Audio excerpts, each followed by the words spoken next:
everybody. I'm Tristan Stapert. I'm a first-year student tonight, and tonight I'm going to be looking at steganography.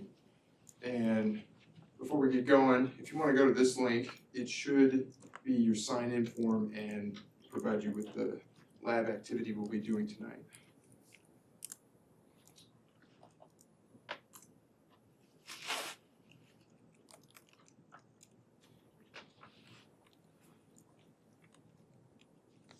So, to start, I wanted everybody to take a look at this image and just tell me what you see. Just blurt it out. What do you Cat. see? Oh man, cat, perfect. Puppy in a field of grass and leaves. Wonderful. So, most people send people images to show something that they see. But the question of tonight is, what are people sending that we don't see? So, a brief history, steganography is the art of hiding data. And this could be information passed physically or digitally through various mediums. So it originates from the Greek word steganos and the English word graphy to mean covered writing. And way back in ancient Greece, original forms of steganography were performed on wax tablets where they would etch in the wood and then put wax over it, covering the writing to secretly pass a message among the cities. So, a more recent form of physical steganography occurred with the Underground Railroad quilts. These quilts could be hung outside as if they were drying to tell the slaves on the run different things they needed to know about the area. And one of the iconic ones is the bow ties, and it indicated to the slaves that someone in the nearby area was going to provide them with a fresh suit of clothes to continue their journey. Part of the interesting thing with steganography is its similarity to cryptography, both of which have Greek roots to their words, but we're all familiar with cryptography, taking a message and then turning it into gibberish. So in this example, we have hello world, and it's got a really simple Caesar cipher, shifting it over 2 letters. But what steganography's goal is to take a message and completely hide the fact that it's even present. So when you look at this image, you don't immediately think, oh yes, a message is being passed between 2 people. You look at an image and you go, hey, that's kind of cool. Mona Lisa, who would have thunk? When you're looking at cryptography, you can clearly tell something is there, but steganography hides the fact. So tonight we're going to be looking at a couple tools, one of which is Steghide. Steghide is an open source utility to hide data within the least significant bits of images and audio files. The thing is, it's a little particular about the file format, so more specifically JPEGs and bitmap pictures, and then WAV audio files. It's easy to use on Linux, but it is cross-platform. I can't speak for Macs in particular, but I know it runs on Windows and Linux, and I presume it would run on Mac just fine. It is a simple concept to put it all together. However, with least significant bit steganography, you require larger and larger files to hide more data. And here's the reason why. When you look at least significant bits in an image, the least significant bits are the lowest section of an octet that change by 1. Because if you're doing bit math, the larger numbers are to the left-hand side, indicating like binary. So you have 1, then you have 2. If you had another 1, you have 3. But if you change the 1 on the far side, you can go up by 64, much larger numbers than just 1. So when we're doing least significant bit steganography, we're going to change just the right-hand side of a binary set, which is only going to increase it by a couple numbers. And visibly, you can't see a difference. But the message has been hidden in the original image to produce that one. So the method of steganography then was fulfilled by hiding the fact that the image even changed. Another thing we're going to be looking at tonight is the new technology file system feature called alternate data streams. In the NTFS file system, it is primarily made for Windows operating systems. And part of the interesting thing about this file system is the way it stores and logs changes to the filing system. When you make a file, it produces a primary data stream. And this primary data stream contains the file that is clicked on in like a file explorer. All users interface with primary data streams. However, the file system can hold data streams together in one package, and even though the user only sees a primary data stream, there can be several others hidden around it that can hold various things. It can just be something simple like text. It can be an image embedded in a secondary stream, and it can even be code. And so when we're looking at this image, it's a nice graphical way of describing what alternate data streams are doing. When you make a file, say you have file1.txt, it's going to put it in the default data stream of the file system. So it's going to show up in your file explorer, it's going to be visible on the desktop. When you double click and execute the file, it goes right to the default data stream. However, using some command line utilities, you can pipe in data into alternate streams and they will be hidden from sight. However, the file size will generally go up according to what you've tucked in there. So if you're looking at a simple text document and it's about 1 megabyte in size, you might want to look a little deeper. So part of the security aspect of tonight is with the alternate data streams, it is possible for malicious actors to hide code in a data stream that's not primary and then execute it. However, Microsoft has recently patched the ability to go from a direct data stream to execution. This has not slowed the progress of using this in a malicious way because there are ways definitely around it. And one of them I'm going to show tonight. The other aspect is with image steganography, a malware known as the Lokibot malware took advantage of image steganography to bypass antivirus protocols and embed malware source code into the image to get it onto systems. Once it was on a system, usually a macro-enabled document would unpack the image, compile the source code, and then exploit the machine. So, how about we get into IA lab and start tinkering around? Did everybody get their IA labs okay? Yeah, good. So you want to start? Sure.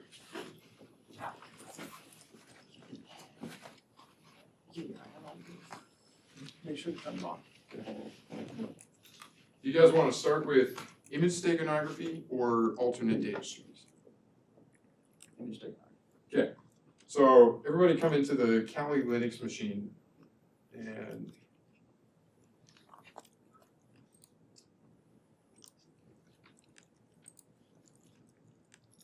Yeah, RC should work if you want. this will be fine.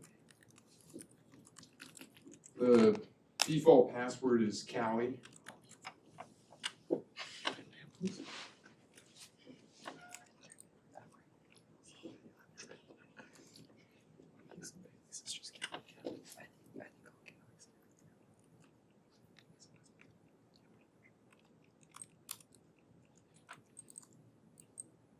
Once we're all here, if you right click on the desktop, you can open a terminal and it'll open right to the desktop.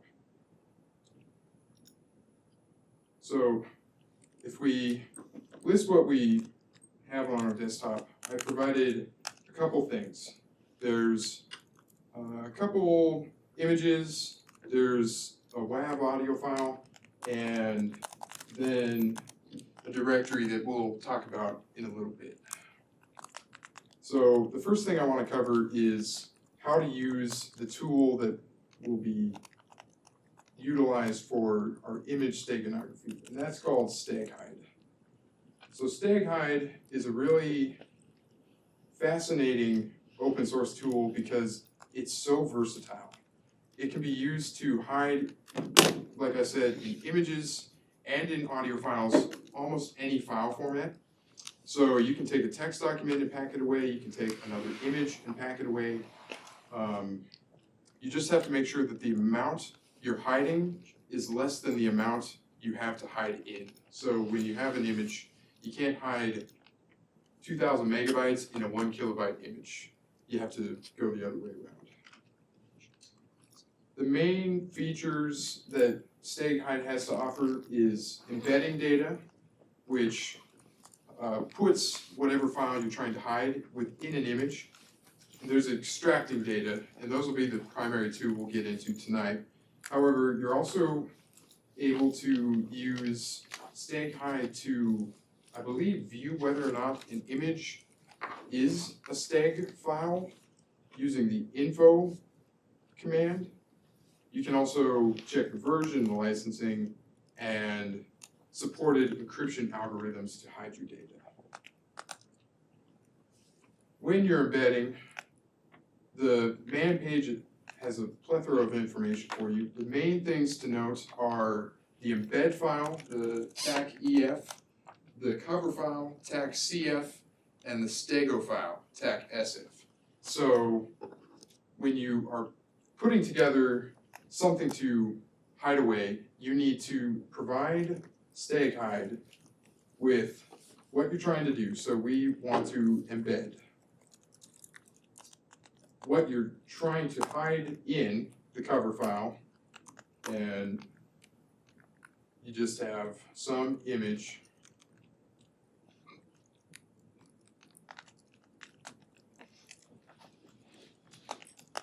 what you're hiding, the embed file, your secret, in this example, TXT, and then where you want it to go is your SF. Can you see that? It might be really tiny.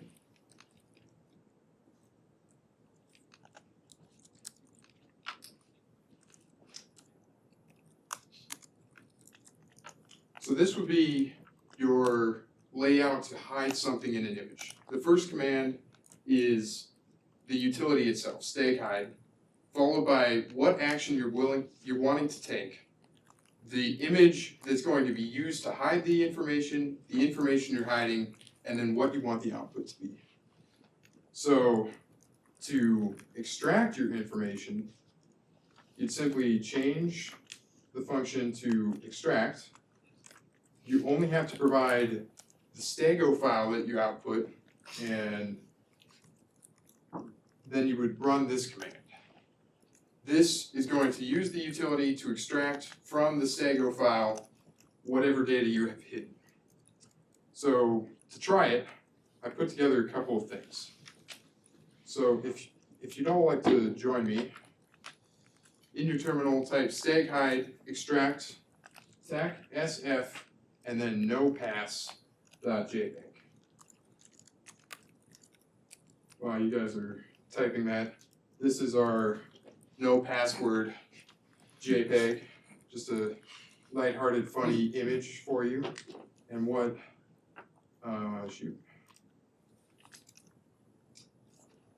what Steghide is going to do is it's going to try and extract some information. So when we click into it, we're prompted with this enter passphrase. And if you can all guess from the name of the image, we might be able to get away with nothing. So it says it wrote the extracted data to solve 1. It should be put right on the desktop, and we can read what solve 1 has to say. So something to always note in stake challenges is not everything has to be password protected or encrypted. Sometimes it can just be tucked away, because tucking it away is already hard enough to uncover that sometimes if you're faced with a challenge in a CTF, you don't have to worry about trying to track down a password. Always try a blank password. The next stake file I've provided is this dragon image. So if we use Steghide extract SF, then dragon. Any guesses as to that password? Purple. Griffin. So close. Dragon, there you go. Smile. Dragon is Easy to. one of the top 20 passwords used in the past decade. So something you can always do is try to brute force passwords in Steganography to see if maybe by changing the password you uncover information that's hidden, because one of the built-in features of Steghide is by entering a passphrase, you change the random bits that are taken from the image to hide your information. So without a proper passphrase, the information will appear benign. It seems like it's part of the image, but once you've entered the passphrase, Steghide knows where to look. So if we look at our second little solution here, don't use dragon as a password. One, way too short, and two, it's in like every dictionary that's put together now. Yeah. So the password is kind of like the legend to find what bits it's looking at to hide and access that data. At least in Steghide. There's a couple Yeah, other I would imagine. Steganography tools. I'm not quite sure how they work, but in Steghide, it is the legend. Okay. It generates the seed value, I think, Okay. as to where it's going to be located. One thing I want you guys to know is later on in our activity, there's going to be a hands-on time where I put together a puzzle that I'm not going to walk you through, but I'm hoping you guys can take what you've learned tonight and put all the skills to use in a way that you can solve the puzzle. It's not going to be too hard, I promise that, but do remember that sometimes passwords are tucked away somewhere. Before we check the next one, I wanted to show you that my audio isn't working. I don't think there's audio pass through on that. Okay, good to know. So maybe I can. Oh, is it because it's in our A lab? Oh, shoot. Interesting. All right. So what this was intended to be is a Morse code file that is playing the password. And what you can do is you can listen to it and you can try and hand solve the solution to the Morse code, or you can go to a site called, that didn't work.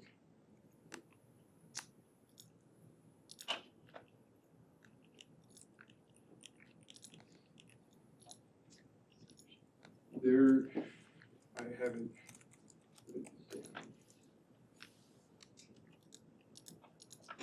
If you go to HTTPS and then databorder.com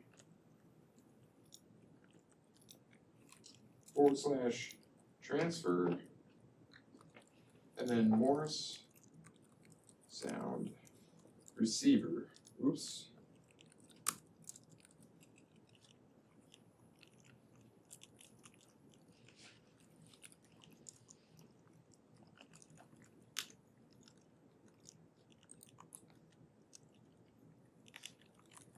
Where'd it go? I don't know.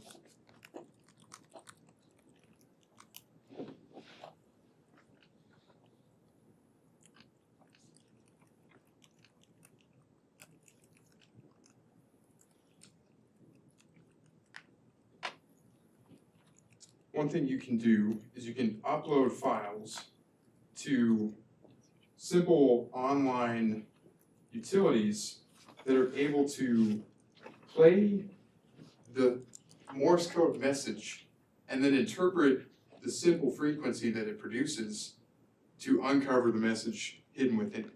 So Databoard is a good one. There's probably others out there. I tend to use this one.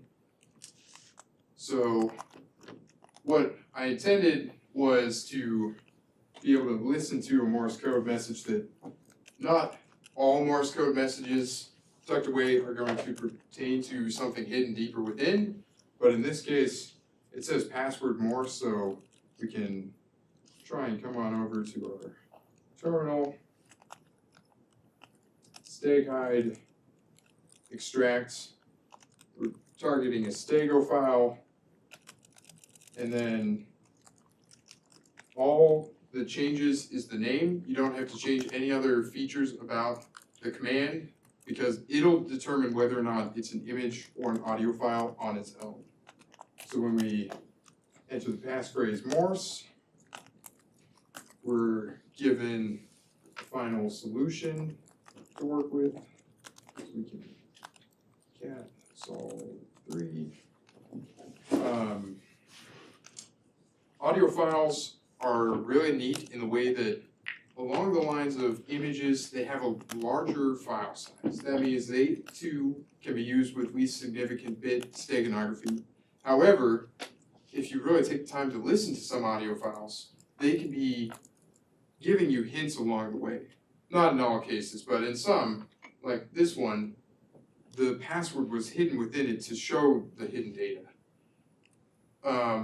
In general, Steghide is a really cool tool to use and multifunctional. I'm assuming you can maybe even script with it, but I have not tried making bash scripts that utilize Steghide before. If nothing else, you can always put together fun challenges with your friends. So that kind of concludes our quick Steghide demo.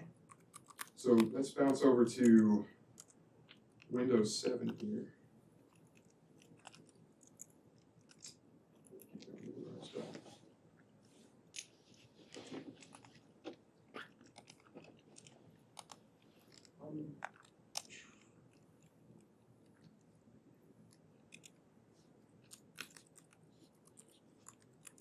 Where do you get to? Close that, and then open up. The VM. Oh, yeah. Oh, ha.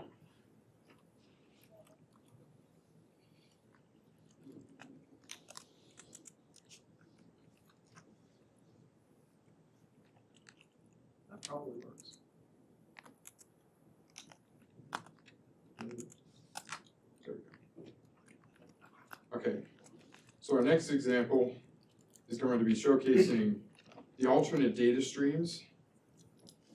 And on the front page here, there's a couple things I put together, and that's corporate minutes, our sus batch file, and then this open CMD batch file. That's actually helpful. That's something I put together to speed up getting to the desktop. So alternate data streams, like I mentioned, are something kind of funny. You don't see them when you're not looking for them. So when we open up corporate minutes, we have our standard file. It's just this rich text document. Got our secretary minutes put together.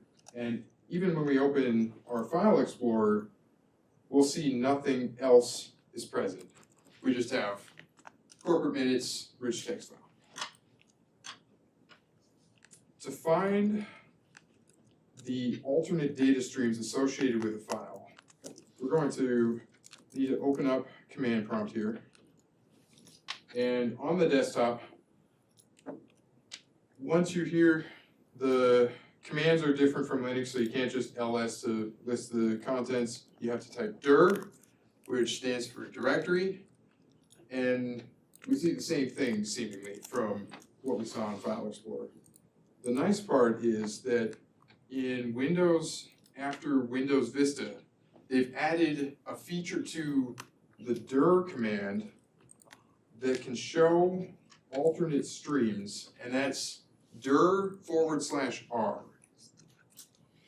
So when we're looking now in our directory, we can see something's a little fishy. So we have corporate minutes, and then we have corporate minutes : secret : $data.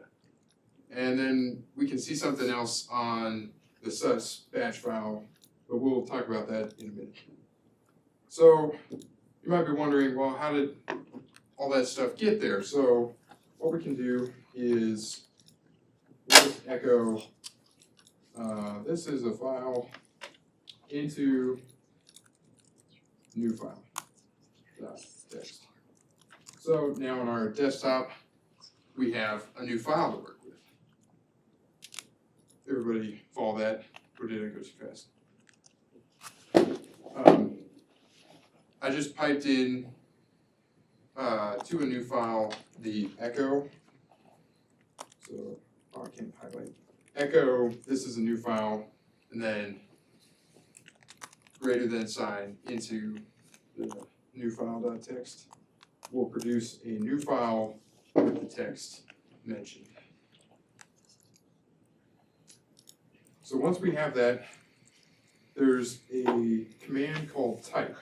And what type does is it takes whatever you want to put and it can hide it into a data stream. So say you have corporate minutes RTF. You want to pipe that into new file, what do we want to call it? Ice cream. Ice cream? What? Ice cream. Ice cream? Whatever you heard.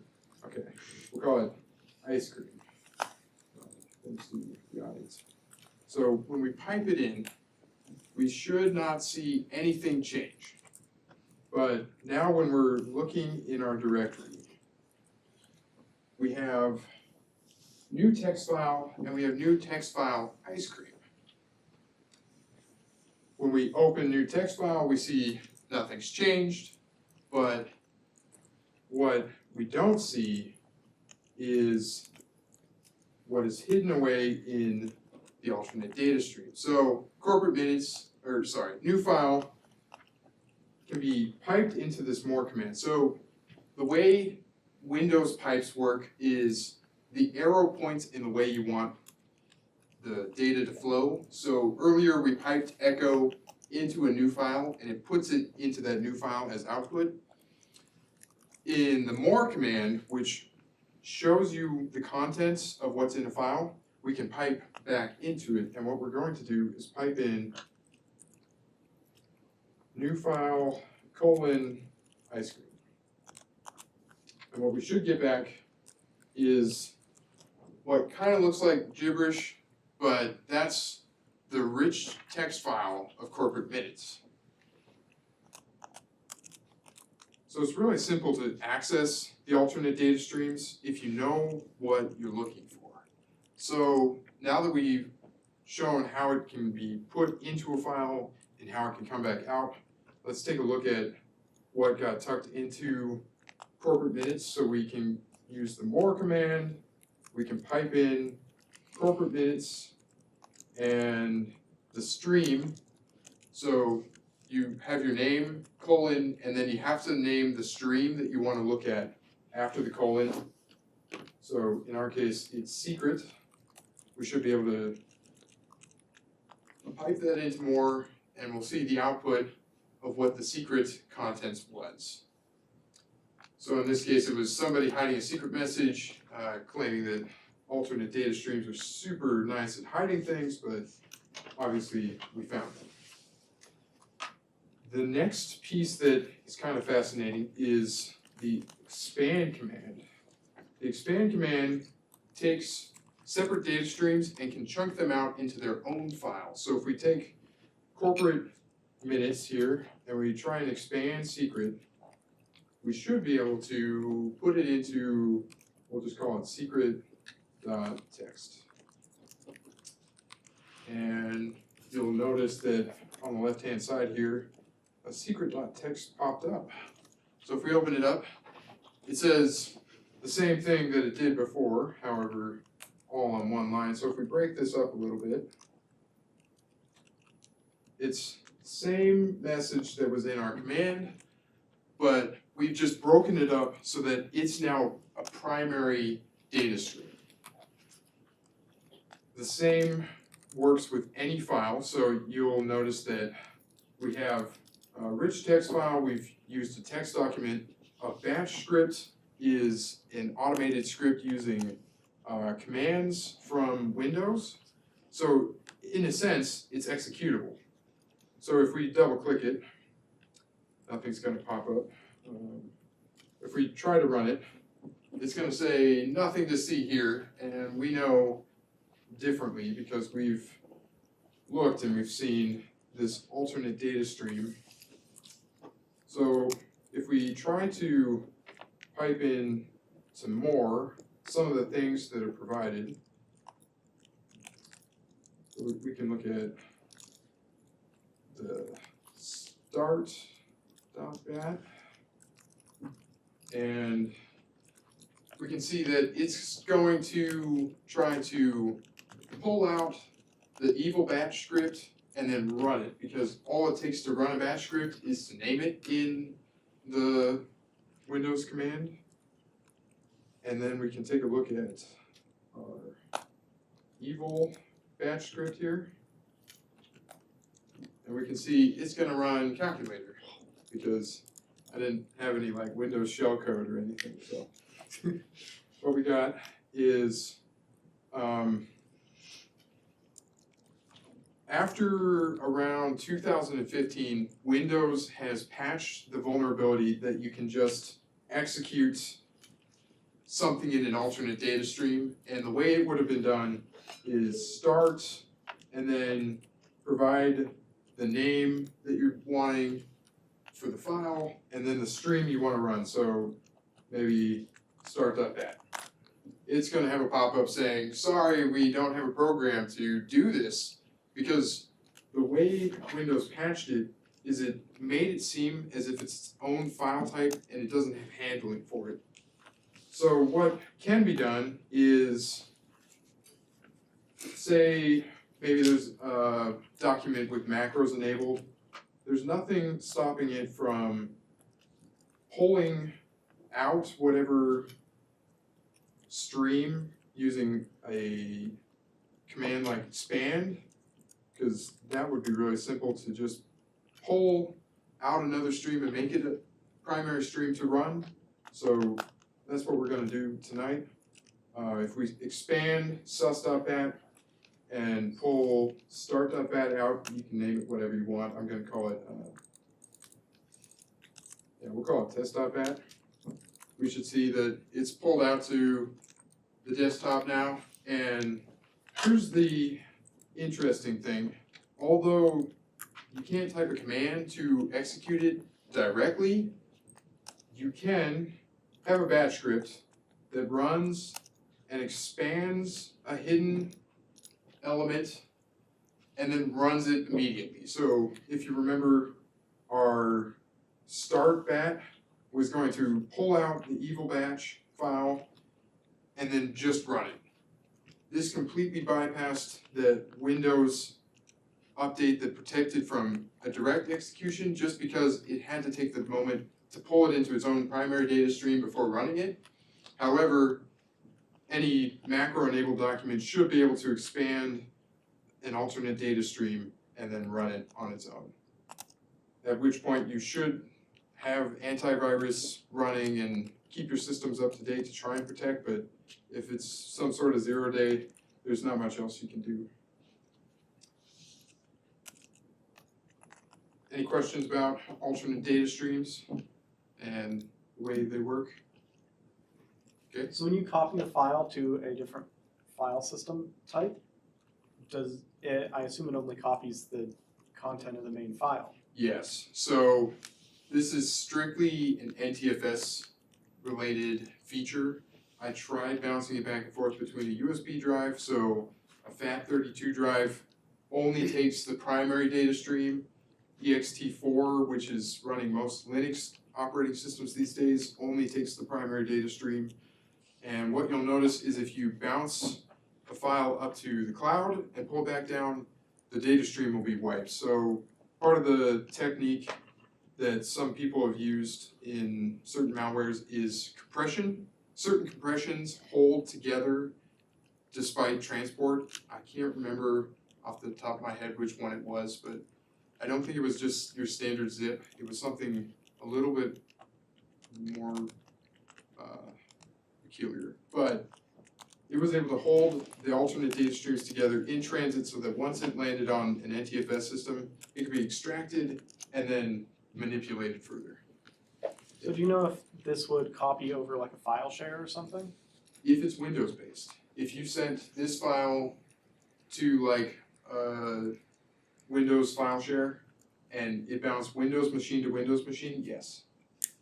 So as long as it goes from the same file share, the same file system. Yes. At least in theory. I don't know if certain routers or firewalls would like tear the alternate data away from it, but the theoretical answer is it should bounce from any NTFS partition file scheme to another. Any other questions? It could be about image steganography or alternate data streams. Is there a way, I can't think of off the top of my head, to delete a file like at the end of the process of that file running? It's like of a batch file. Because like it's open, so it would cause problems. Because like having start.bat in any of your directories would, I would imagine, be problematic. Yep. Eventually. So something like this maybe, if I get rid of evil here and we rerun test.bat. Shoot.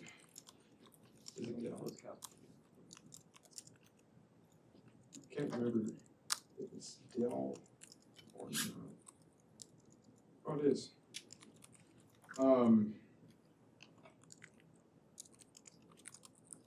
There should be a way, yes.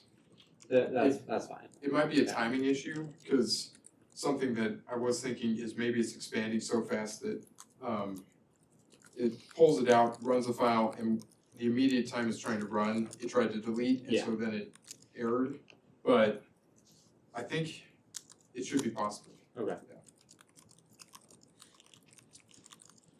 So I have a little challenge put together, and I hid it away in the recycle bin.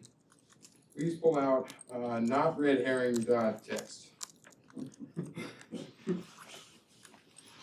So what I want to do is I want to have you guys try to experiment with everything we covered tonight, and I'll be here to ask questions, but between the Windows 7 box and the Kali box, there is a challenge. It uses both the alternate data streams and some steganography from Steghide. So if we pull up, I might have closed it. Our Kali box, I put the challenge in this image server challenge. So the kind of story behind it is you're running a server online and it's a file sharing image server, and you and your friends are having a fun time hosting cat pictures, right? When a really funny image popped up and you don't quite know why.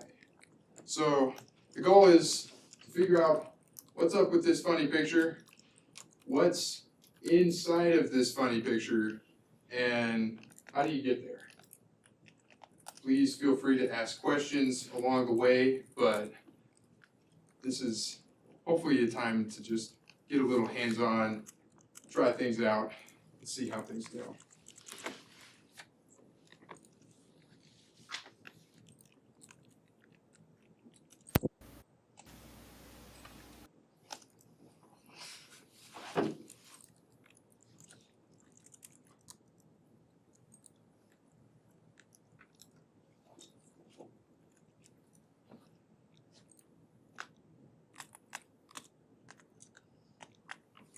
If you have any questions about anything, I'm open to ask. Was there anybody online? Do you know? I am.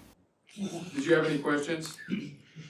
Not currently, Okay, but thank you. sure.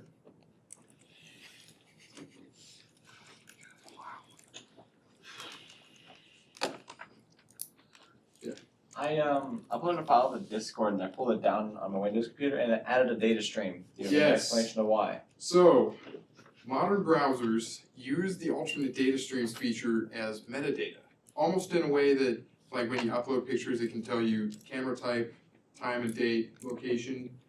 Browsers use, like, I think it's zone identifier, is it not? Yeah. That indicates what browser you pulled it down from, what file type it is, I think, and potentially even where it came from. That's, off the top of my head, I think that was the information tucked away. But it is kind of funny that it's one of those things that you don't notice until you're shown how to look for it. Solve your challenge. Good.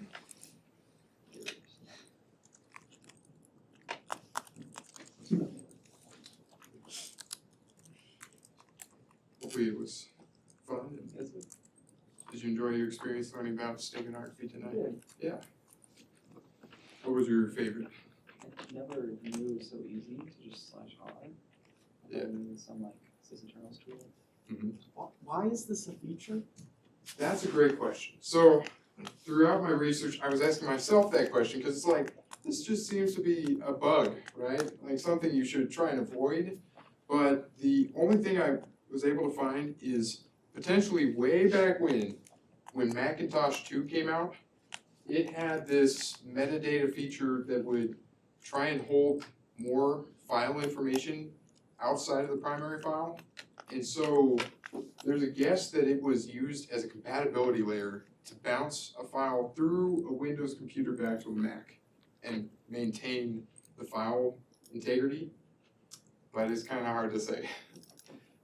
I kind of had a theory that it was initially intended for steganography because who would have used this other than maybe a government agency that was loaded with Windows, or maybe security researchers? I mean, nobody knows about this. And so it's kind of tucked away, and if you don't know about it, you don't know where to look for it. So, yeah.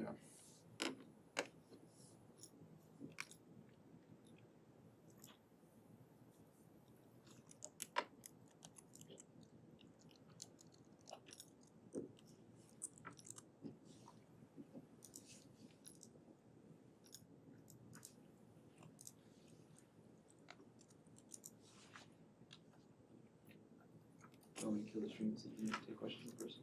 Sure. All right, online, I think we're gonna